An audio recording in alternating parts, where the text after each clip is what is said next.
Tem dias que os meus passos são mais firmes e melhores que os de ontem. Que eu estou com os 2 pés no chão, resistente o suficiente para suportar o que vier. Porém, mesmo nos dias bons, há momentos que eu fico sem chão. Tudo se desmorona e se transforma numa tempestade de fragmentos, e eu fico sobre uma corda bamba, numa linha tênue, entre a sanidade e... Eu não aguento mais essa ansiedade. Já é difícil o suficiente ficar por um fio apenas com os meus pensamentos ou com a ameaça de ser devorada pelo buraco imenso embaixo dos meus pés. Focado em tudo, menos no que eu preciso eu despenco, e nem mesmo o chão é capaz de me segurar.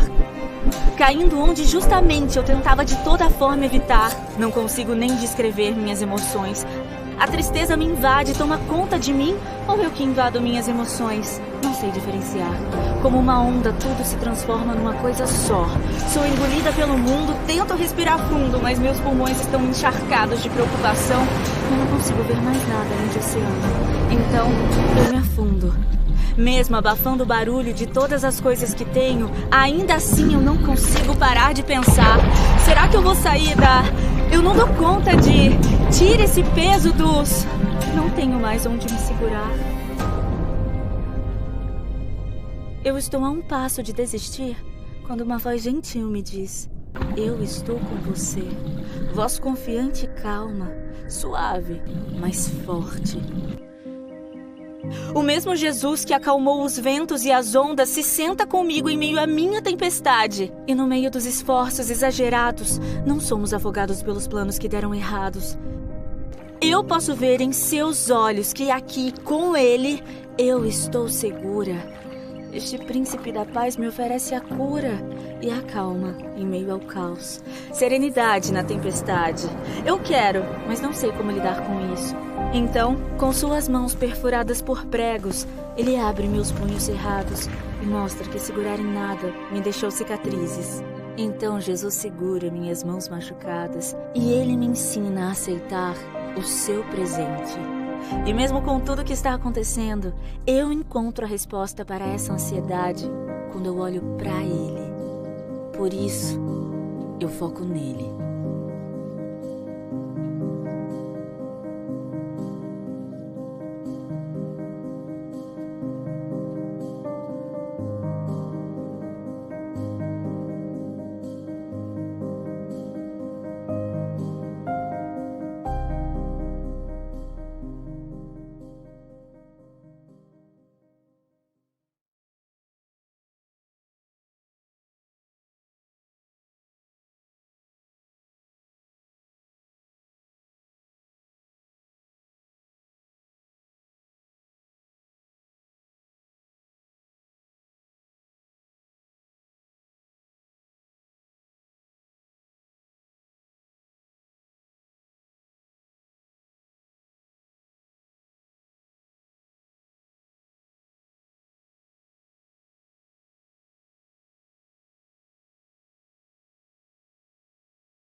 Olá, graça e paz, irmãos e irmãs, estamos aqui reunidos para o nosso momento de oração e reflexão na palavra de Deus, que você possa reservar esses próximos minutos para que juntos venhamos a colocar a nossa vida, o nosso coração diante do nosso Deus. Amém? Que seja um tempo precioso de oração, de reflexão, e que você seja renovado, renovada por esse momento de oração diante do nosso Deus. A palavra do nosso Deus que nos convida para esse tempo de oração, que nos chama para a nossa conexão de oração, nessa noite diz assim: o Senhor está no seu santo templo, o trono do Senhor está nos céus. Seus olhos estão atentos e suas pálpebras examinam os filhos dos homens. A palavra do nosso Deus também diz: Senhor, clamo a ti, acode-me depressa, ouve a minha voz quando clamo a ti. E por fim, a palavra do nosso Deus diz: aquele que habita no esconderijo do Altíssimo e descansa à sombra do Todo-Poderoso, diz ao Senhor: meu refúgio e minha fortaleza, meu Deus, em quem confio. Vamos orar neste momento, colocando a nossa vida, o nosso coração diante do nosso Deus. Pai Santo, nós te louvamos e te agradecemos por Jesus Cristo, nosso Senhor e Salvador. Te damos graças por todas as bênçãos sem fim que o Senhor tem derramado no nosso coração por meio do teu Espírito Santo. E neste momento que estamos aqui para abrir o nosso coração diante de ti, que o Senhor possa iluminar a nossa mente, mas que o Senhor também aqueça o nosso coração, para que assim a gente viva a nossa vida cada dia para a tua glória. Tem misericórdia de nós sobre cada situação, que a gente possa, Deus, voltar-se para ti, buscando no Senhor a instrução, buscando no Senhor a coragem, buscando no Senhor a paz que a gente só encontra em ti. Que em nome de Jesus, neste momento de oração e reflexão, o teu povo, Senhor, as nossas vidas sejam edificadas. Em teu nome nós oramos. Amém e amém. Amém.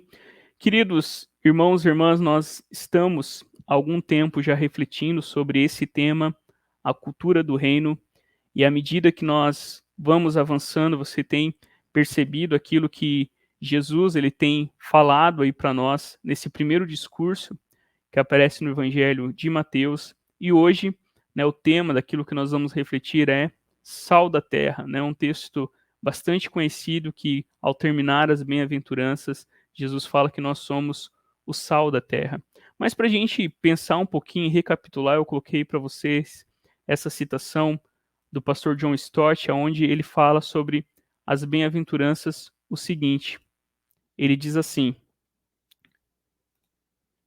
mas nisso tudo, os valores e padrões de Jesus estão em conflito direto com os valores e padrões comumente aceitos pelo mundo. O mundo considera bem-aventurados os ricos, não os pobres, tanto na esfera material como na espiritual. Os despreocupados e folgazões, não aqueles que consideram o mal com tanta seriedade que choram por causa dele. Os fortes e impetuosos, não os mansos e gentis. Os saciados, não os famintos. Aqueles que cuidam de sua própria vida, não aqueles que se envolvem nos assuntos dos outros e se ocupam em fazer o bem, demonstrando misericórdia e fazendo paz.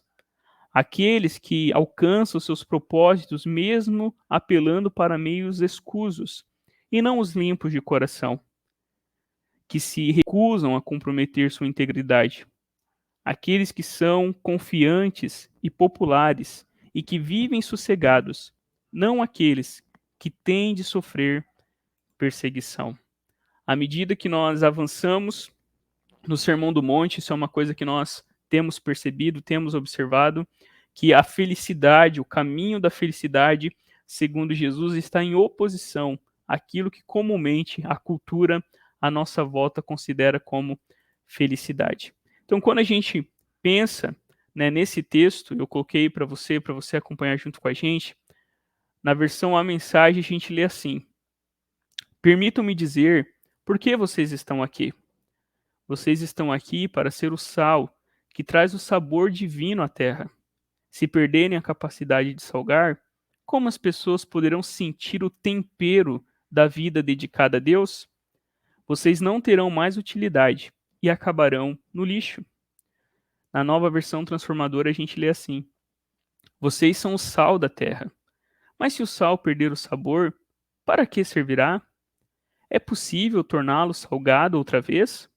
Será jogado fora e pisado, pelos que passam, pois já não serve para mais nada.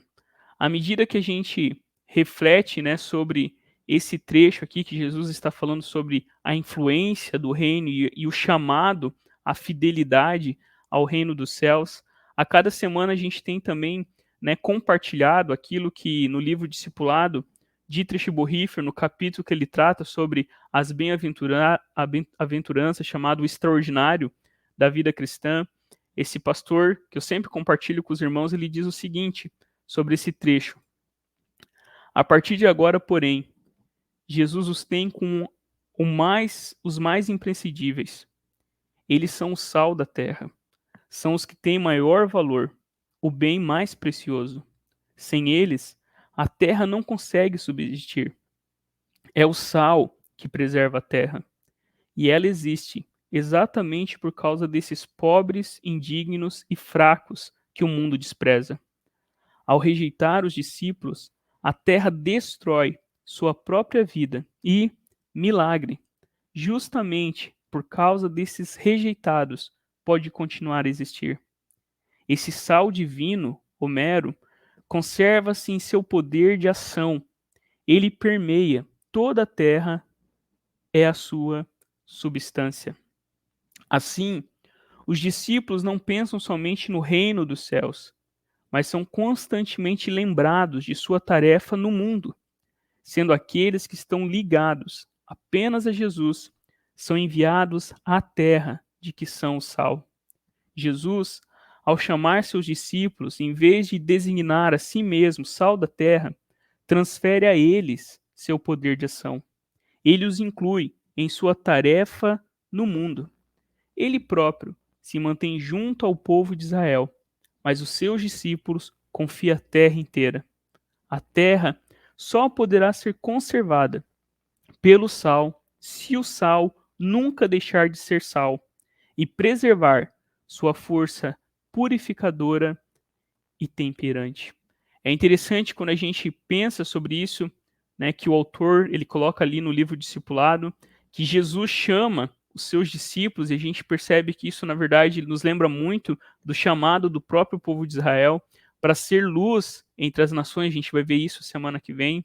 E Deus chama, então, o seu povo para que, através de Cristo Jesus na sua igreja, eu e você, ao participarmos da missão de Deus, daquilo que Deus está fazendo e de como Deus está fazendo em Cristo nova todas as coisas, isso começa no povo de Deus, redimido, que é chamado agora para ser sal da terra.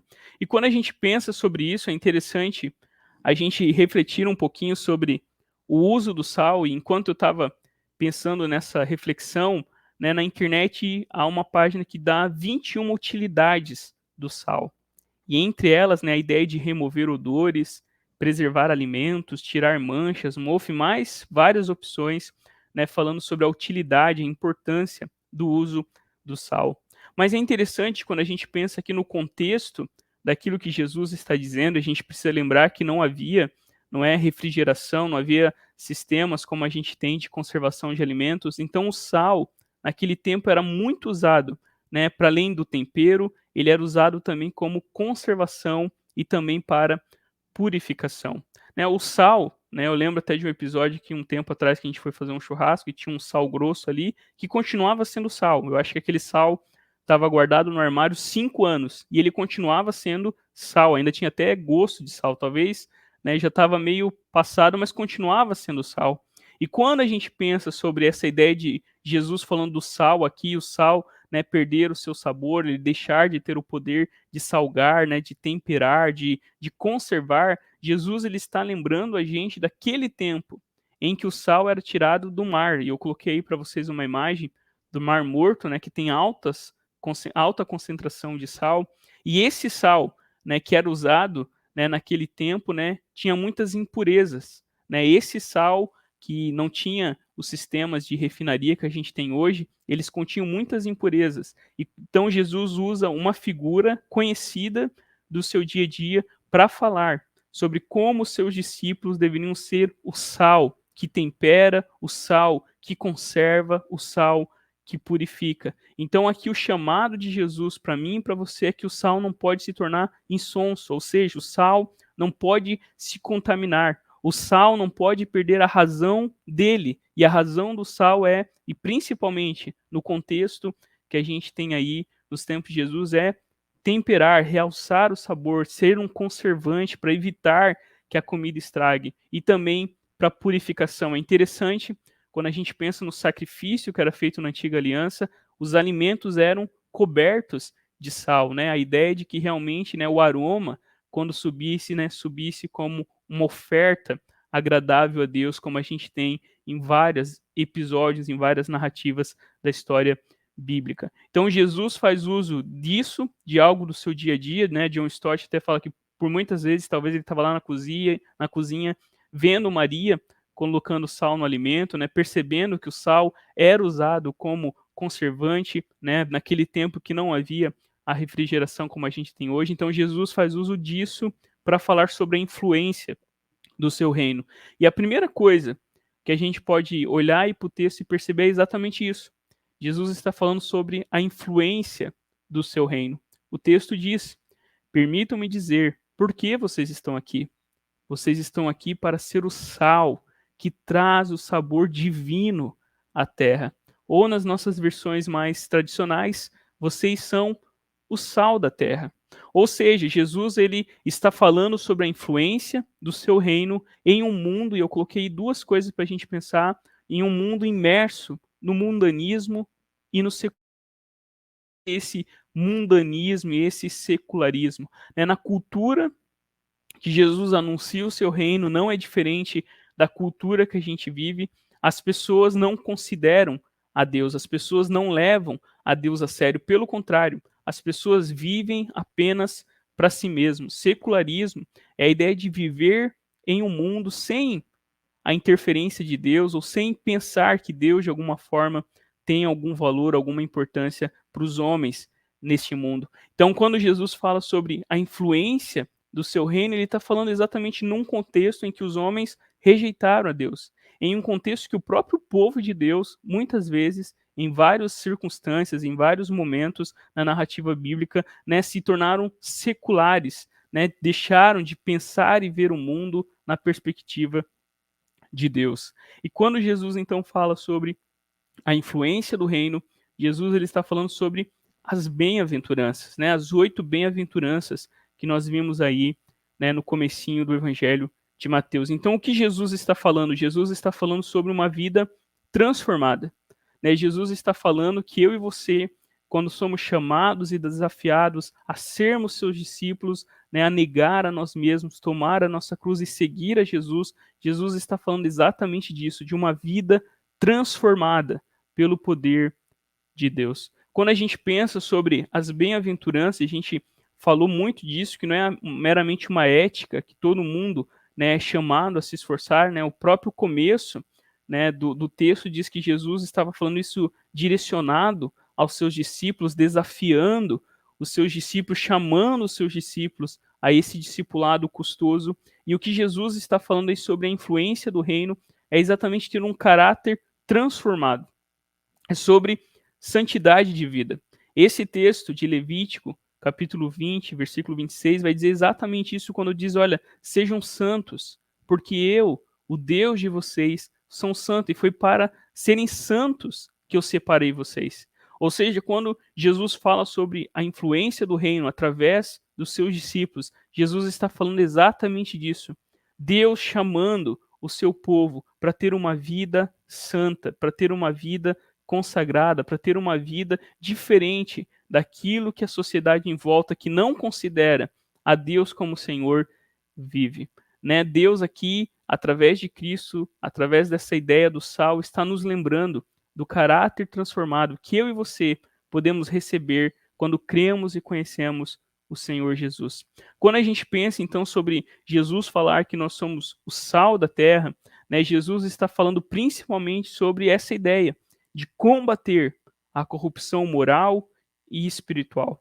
Né? A ideia do sal é de conservar o alimento para ele não estragar, para ele não apodrecer, e do mesmo jeito, né, Cristo chama a sua igreja, chama os seus discípulos a combater a corrupção moral e espiritual aonde nós estamos inseridos. Ao chamar os seus discípulos, vocês são o sal da terra. Jesus está falando, né, de uma realidade que os seus discípulos recebem ao crer nele. Nós nos tornamos instrumento de Deus para combater aquilo que é ruim, aquilo que é mal em nossa sociedade. Ao longo da história da igreja, a gente vê em vários momentos a igreja sendo o sal da terra, a igreja sendo levantada por Deus para lutar contra a injustiça, a igreja para, tomada pela compaixão que vê no seu mestre, servir aqueles que precisavam ser servidos, acolhidos e abraçados. Então, quando a gente pensa sobre ser sal da terra, o que Jesus está falando aí é exatamente sobre a gente combater o mundo que está apodrecendo, e a igreja é esse conservante, a igreja é esse preservativo que preserva o mundo de se autodestruir.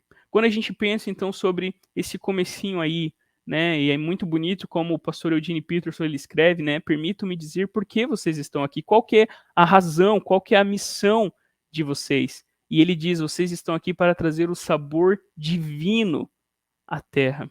Qual é a nossa missão? A nossa missão é resistir ao mal. A nossa missão e a ideia do sal tem um efeito realmente negativo, é de denunciar, é de não se contaminar com aquilo que a cultura em volta está vivendo. A nossa missão, irmãos e irmãs, é resistir ao mal. E em vários momentos, semana passada a gente falou sobre, né, os perseguidos por causa de justiça. A gente até lembrou de Dietrich Bonhoeffer e de Martin Luther King Jr., né, dois cristãos, né, influenciados pela sua fé, que foram mortos por lutarem, por resistirem ao mal. Na própria Alemanha nazista, né, a igreja confessante, que não se dobrou diante, né, do poder do nazismo, confessando que somente um era o seu cabeça, que somente um era o Senhor da igreja, e esse era Jesus, e não outro. A igreja resistindo e combatendo o mal, e Cristo chama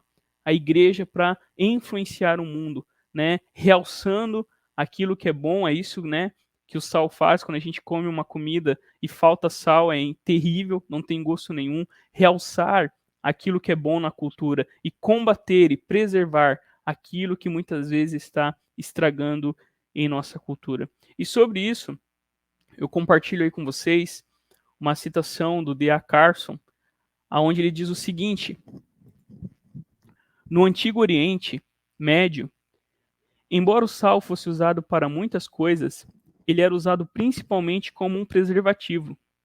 Naqueles dias anteriores às geladeiras, salgar a carne era a melhor maneira de preservá-la. Grande parte desse sal vinha de charcos de sal, e semelhantes e, portanto, tinham muitas impurezas. Se tal sal fosse lixiviado um pouco, a porcentagem de impurezas poderia tornar-se tão alta que o sal não teria nenhuma eficiência. Assim também, os seguidores de Jesus devem retardar a deterioração no mundo que marcha constantemente em direção à corrupção. Ou seja, né, Jesus, ele faz uso de algo comum ali no seu templo para chamar os seus discípulos, chamar a sua igreja a realmente, né, preservarem, né, a realmente conservarem um mundo que está indo a passos largos para a sua destruição. Mas uma segunda coisa que nós vemos aí a partir desse texto é um chamado, desafio da fidelidade. O texto diz: se perderem a capacidade de salgar, como as pessoas poderão sentir o tempero da vida dedicada a Deus? Vocês não terão mais utilidade e acabarão no lixo. Na versão mais tradicional, mas se o sal perder o sabor, para que servirá? É possível torná-lo salgado outra vez? Será jogado fora e pisado pelos que passam, pois já não salgam mais. É possível perder o sabor? E quando a gente pensa sobre essa ideia do sal, é impossível o sal perder o sabor, não é? Sal continua sendo sal. A gente falou um pouquinho disso naquela história daquele pote de sal guardado no armário por muitos anos. Mas naquele tempo, né, o sal se contaminava com várias impurezas ali da onde ele era tirado. E quando Jesus faz uso disso, Jesus está falando do desafio da fidelidade. É possível o sal perder o sabor? É possível o sal tornar-se insípido, insonso? Sim, por meio da contaminação. E o que Jesus está dizendo aqui, o que Jesus está nos desafiando aqui é sermos fiéis aos valores do reino de Deus, de não nos corrompermos, de não sofrermos contaminação daquilo que nós vemos na cultura em volta. É possível perder o sabor? E quando a gente olha ao longo da história da igreja, a gente vê muitas coisas boas a igreja fazendo quando ela é fiel ao seu Senhor, mas a gente vê muitos episódios tensos, tenebrosos na história da igreja, quando a igreja se deixou influenciar mais pela cultura ou por valores opostos ao reino de Deus do que ser influenciada pelo nosso mestre Cristo Jesus. Então o que Jesus está dizendo aqui é um alerta, é um desafio. Como que o mundo, como que as pessoas poderão, né, essa forma como o Eugene Peterson coloca, sentir o tempero da vida dedicada a Deus.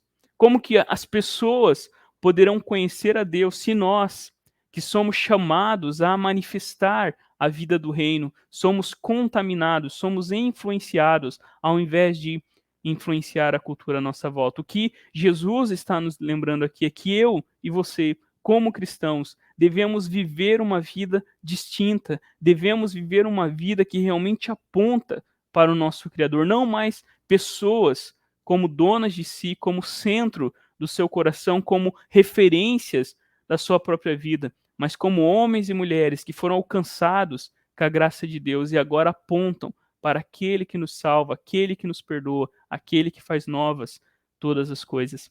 Na verdade, o que Jesus está falando aí é um chamado à santidade. E eu convido você a abrir a palavra do Senhor lá em 1 Pedro, capítulo 1. Quando a gente reflete sobre isso, a gente pensa sobre isso, é muito interessante a gente observar que o que Jesus está dizendo aqui, né, o que Jesus está afirmando aqui, é que nós, que cremos nele, que recebemos a sua vida, agora podemos sim, né, temperar a nossa vida, né, viver em um mundo para mostrar para as pessoas uma vida dedicada a Deus. 1 Pedro, capítulo 13, versículo 17, o texto diz assim: Por isso, com prontidão de espírito e sóbrios, coloquem toda a esperança de vocês nessa graça, que lhes será concedida quando Jesus Cristo se revelar. Como filhos obedientes, não se conformem mais aos desejos de antes, quando vocês eram ignorantes. Pelo contrário, visto que é santo aquele que o chamou, torne-se vocês também santos em todo modo de viver, porque assim está escrito: sejam santos, porque eu sou santo. E se vocês chamam de Pai aquele que julga imparcialmente as ações de cada um, comportem-se com temor durante o tempo em que vocês estão fora da sua terra. O que Jesus está dizendo aqui no Sermão do Monte, para mim e para você que somos os seus discípulos, é um chamado à santidade. É um chamado a não mais vivermos como outrora nós vivíamos, seguindo o curso deste mundo, obedecendo o nosso próprio coração, mas agora voltar a nossa vida, voltar o nosso coração para a vontade de Deus. Quando a gente pensa sobre isso, é interessante a gente, né, ver uma visão panorâmica disso que está aqui presente. Né? Jesus está falando sobre ser luz para as nações. A gente vai ver isso na próxima semana, né? Que desde quando Deus chama o seu povo, eles tinham uma missão: apontar para o Criador, através de uma vida transformada, através de uma vida distinta, através de uma vida de fidelidade e amor ao Criador. Assim, os povos deveriam conhecer o único Deus vivo e verdadeiro. Então, quando a gente pensa na história de Israel, Israel foi chamado, né, para participar, para serem, né, corregentes do reino de Deus, e a gente vê ao longo da história o povo de Deus sendo chamado a realmente apontar para o seu Criador através de uma vida santa, não se corrompendo, não se contaminando, não confiando nos deuses em que eles estavam inseridos, na cultura que eles estavam inseridos, mas sim deixarem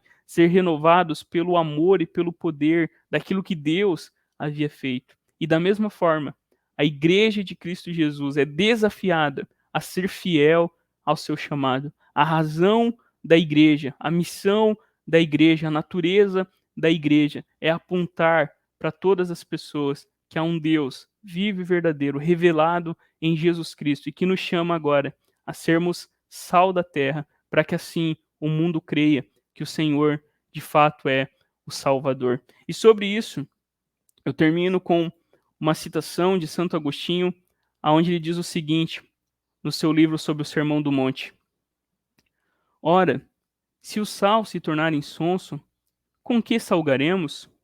O que vem a significar? Se vós, por quem os povos devem ser salgados, perdestes o reino dos céus, por medo das perseguições temporais, quem vos livrará do erro? Já que justamente foi a vós que Deus escolheu para libertar os outros? Logo, não é pisado pelos homens quem padece perseguição, e sim quem, por medo da perseguição, perde a sua força. Ora, não está nunca por terra quem, embora sofrendo muito em seu corpo, pelo coração encontra-se fixado no céu. É possível nós sermos fiéis ao reino de Deus quando o nosso coração está fixado, ou, nas palavras do apóstolo Paulo, quando o nosso coração está oculto em Deus. Queridos, eu termino com algumas aplicações para a nossa vida, lembrando a todos nós aquilo que a gente viu até agora no Sermão do Monte, como ser sal da terra, né? Sendo pobre de espírito, reconhecendo a nossa necessidade do Senhor, reconhecendo a nossa situação, né, de humilhação, de dependência do nosso Criador, como ser sal da terra, chorando, né, em arrependimento, né, lembrando a tristeza que vem de Deus, é bênção, né, como ser sal da terra, sendo manso, sendo gentil, né, como ser sal da terra, tendo fome e sede de justiça, não permitindo, né, que o caos, não permitindo que a injustiça, né, seja algo colocado como é assim mesmo, como ser sal da terra, sendo misericordioso uns com os outros, porque aqueles que são misericordiosos alcançam misericórdia, como ser sal da terra, sendo puro de coração, ou seja, sendo sincero, sem hipocrisia diante de Deus e diante das pessoas, como ser sal da terra, sendo um pacificador em uma cultura de guerra, em uma cultura, né, de bélica, a gente é chamado a viver a shalom de Deus, a viver a paz de Deus. Como ser, irmãos e irmãs, sal da terra? Ser perseguido por causa da justiça, sabendo que, embora haja oposição, Cristo por nós está, como a gente cantou domingo na música Castelo Forte, né? Por nós Jesus está e ele nos dará o seu reino. Amém? Queridos, eu convido você a fazer junto comigo essa oração que diz assim, vamos todos a uma só voz? Vela, ó Senhor amado, pelos que trabalham ou vigiam ou choram essa noite. Ordena que os teus anjos guardem os que dormem. Cuida dos enfermos. Cristo Senhor, dá repouso aos cansados. Abençoa os que estão perto da morte. Consola os que sofrem. Compadece dos aflitos. Defende os alegres. Tudo isso te suplicamos somente por teu grande amor. Amém e amém. Amém. Eu convido você a fechar os seus olhos neste momento. Ó Deus, que tens preparado para aqueles que te amam coisas tão excelentes, que sobrepujam o entendimento humano.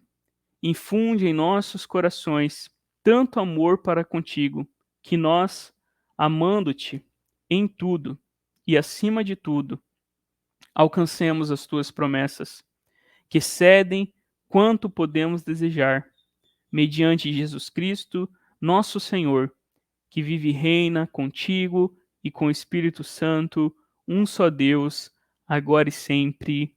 Amém e amém. Faça junto comigo essa última oração que diz assim: Deus de todos os tempos e toda a glória, Pai, Filho e Espírito, inspira nosso louvor, aperfeiçoa nosso louvor, recebe nosso louvor, agora e para sempre. Amém e amém. Amém. Queridos irmãos e irmãs, que o Senhor nos abençoe, que o Senhor nos guarde. Não se esqueça, na sexta-feira nós temos LP, no domingo, às 10 horas, nós temos a transmissão da Academia Bíblica e no domingo, às 19 horas, o nosso culto presencial ao nosso Deus. Que Deus abençoe a sua vida, fique na paz e que sejamos a cada dia sal da terra, para que assim o nome do Senhor seja glorificado em todas as coisas. Que Deus abençoe a sua vida, o seu coração, em nome de Jesus. Amém e amém.